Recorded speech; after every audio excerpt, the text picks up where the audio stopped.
Oh, yourself? yes. I'm a Muslim. I believe in the religion of Islam, which believes in brotherhood, complete brotherhood of all people.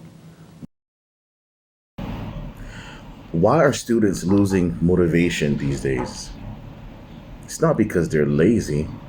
It's because we're not giving them the correct compass in which to guide themselves by. You see, morality is something that we have quickly tossed aside. And I believe this is due to the influence of secularism. No matter what religion it is that you follow, morality is important. Now, I come from the Muslim paradigm.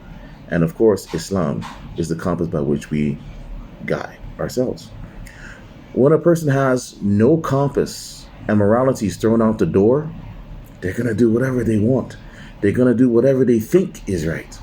And you know what? A child does not know what is right without guidance.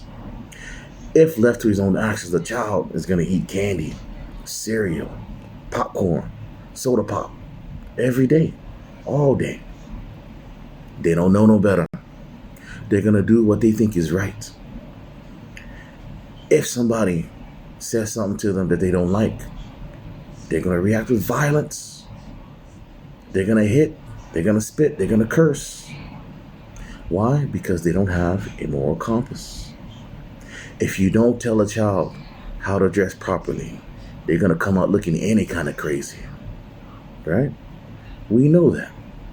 So the moral compass needs to be there. The question is, what do we do to combat this issue of our students not being motivated? Well, it is everybody's problem at this point right now. Parents, you have to do your job by making sure that you give them the proper moral compass, whether that is through religion or whatever other means that you use. But it must be there. You cannot leave your children up to the devices of society and up to their own whims. Teachers, you have to give that moral support. You have to now be that second home, that second parent, that when you see the child going the wrong way, following the wrong path, you have to pull that child back. You have to be aware of what's going on in your classroom and outside of the classroom. You have to be that moral support when necessary. School administrators, you need to give teachers the power and the autonomy to be able to help these students. And you yourselves have to have this intention of wanting to help children and society as a whole. Listen, y'all, it takes a village. In a neighborhood, you see kids cutting up, you got to say something. We can't just let the kids run amok and do whatever they want. You got to say something.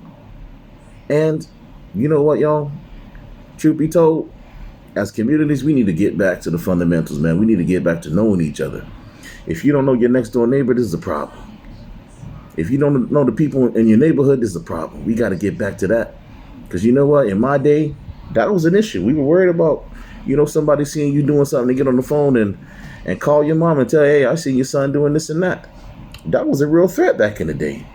That kept you, at least it would keep you from walking down certain streets because hey man, if I go down that street, Miss So-and-so, if she sees us doing this, she gonna pick up the phone and call my mama. Hey, listen, y'all, that's how it has to be. This is no longer an issue where we're pointing fingers and putting blame here and there. We've moved beyond that, man, because the situation is dire. This is a tough situation we're in right now, man. This is about to be a disaster. So we need to work together, man. Teachers, parents, administrators, school administrators, the society in general, community, we all need to work together. We got to get this thing done. And in my opinion, the first thing is the moral compass. We got to give these kids something by which to guide themselves properly.